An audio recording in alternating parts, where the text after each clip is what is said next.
بسم الله الرحمن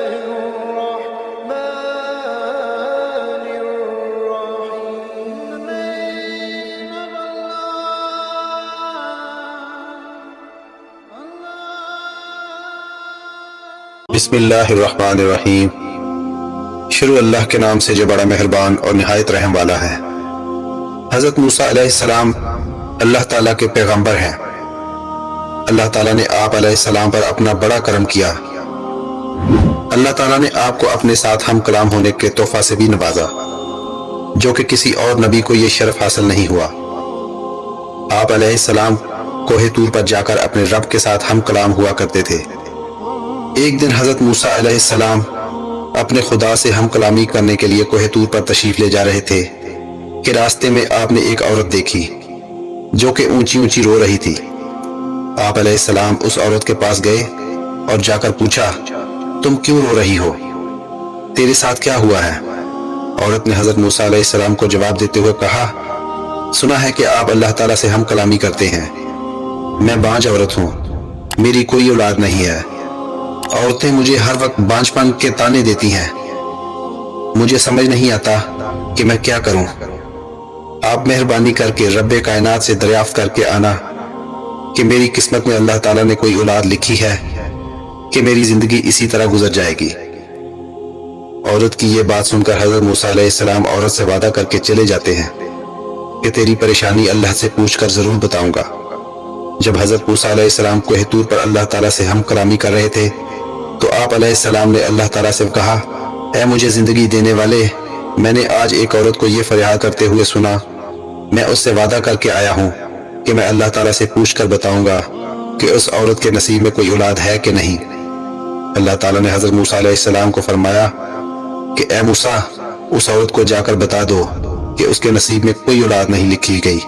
حضرت موسیٰ علیہ السلام اس عورت کے پاس گئے اور اسے اللہ تعالیٰ کا پیغام دیا کہ اللہ تعالیٰ کا فرمان ہے کہ تیری قسمت میں اولاد نہیں ہے. یہ سن کر عورت نے رونا دھونا شروع کر دیا، پر صبر کرنے کے علاوہ اس کے پاس بچہ بھی کیا تھا. وہ صبر کر کے معمول کے مطابق زندگی بسر کر رہی تھی کہ اچانک دروازے پر کسی نے دستک دی. عورت کے دروازہ کھولنے پر ایک فقیر دروازے پر یہ صدا دے رہا تھا کہ اے اللہ کے بندے، اللہ کے واسطے میری مدد کر، اللہ تجھے اس کا بڑا اجر دے گا. عورت نے روٹی بنائی اور اس فقیر کو دے دی. فقیر نے دعا دیتے ہوئے کہا کہ اللہ تجھے بیٹا عطا فرمائے گا. جب یہ بات عورت نے سنی تو عورت نے کہا کہ اے اللہ کے بندے، میں بے اولاد ہوں، میں بانجھ ہوں. فقیر نے جواب دیتے ہوئے کہا، اللہ بڑا مہربان ہے، تو اس فقیر کو جتنی روٹیاں کھلائے گی اللہ تجھے اتنے ہی بیٹے عطا فرمائے گا. عورت نے فقیر کو 4 روٹیاں بنا کر دی اور فقیر دعا دیتا ہوا روٹیاں لے کر چلا گیا. فقیر کی دعا سے اللہ تعالیٰ نے اس عورت کو 4 بیٹوں سے نوازا. ایک دن اس کا سامنا حضرت موسیٰ علیہ السلام سے ہوا تو اس نے حضرت موسیٰ علیہ السلام سے کہا کہ اے موسیٰ، تو کہتا تھا کہ تیرے گھر کوئی اولاد نہیں ہوگی، مجھے تو اللہ نے 4 بیٹے عطا کیے ہیں. حضرت موسیٰ علیہ السلام اس عورت کی بات سن کر حیران رہ گئے اور کوہ طور پر جا کر اللہ تعالیٰ سے کہا کہ اے اللہ، تو نے مجھے فرمایا تھا کہ اس عورت کے نصیب میں کوئی اولاد نہیں، پر اس کو تو نے 4 بیٹے عطا کر دیے. اللہ تعالیٰ نے حضرت موسیٰ علیہ السلام سے کہا، اے موسیٰ، تیرا جواب تجھے مل جاتا ہے. پہلے یہ پلیٹ لو، اس میں مجھے انسان کا گوشت لا کر دو.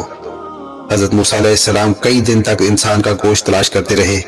ہر بندے سے فرماتے رہے کہ اللہ تعالیٰ نے انسانی گوشت مانگا ہے، پر کوئی اپنا گوشت دینے کو تیار نہیں ہو رہا تھا.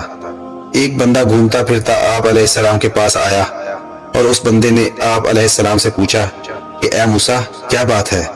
تم بہت پریشان نظر آ رہے ہو. حضرت موسیٰ علیہ السلام نے اس کو سارا قصہ سنا دیا. بندے نے حضرت موسیٰ علیہ السلام کے ہاتھ سے پلیٹ لی اور اپنے جسم کے چند حصوں سے گوشت اتار کر دے دیا. جب حضرت موسیٰ علیہ السلام اللہ کے پاس گوشت لے کر گئے تو اللہ تعالیٰ نے موسیٰ علیہ السلام سے پوچھا، اے موسیٰ، تو بستی میں کیا لینے گیا تھا؟ تو بھی تو انسان ہے، تو اپنا گوشت بھی دے سکتا تھا. اے موسیٰ، جس بندے نے میری رضا کی خاطر اپنے جسم کی پرواہ نہ کرتے ہوئے مجھے گوشت بھیج دیا، کیا میں اس بندے کی دعا سے اس عورت کو 4 بیٹے عطا نہیں کر سکتا؟ اللہ تعالیٰ نے فرمایا، جو بندہ میری خاطر اپنا سب کچھ دینے کو تیار ہو جاتا ہے تو میں اس کے لیے اپنے لکھے ہوئے فیصلے بھی تبدیل کر دیتا ہوں. حضرت موسیٰ علیہ السلام نے جب اللہ تعالیٰ کی یہ بات سنی اور کہا اے اللہ تیرے راز تو ہی جانتا ہے، تو ہی سب کو عطا کرنے والا ہے۔ دوستو آج کی ویڈیو اچھی لگی ہو تو چینل کو سبسکرائب ضرور کیجیے گا۔ اللہ تعالیٰ آپ کا حامی و ناصر ہو۔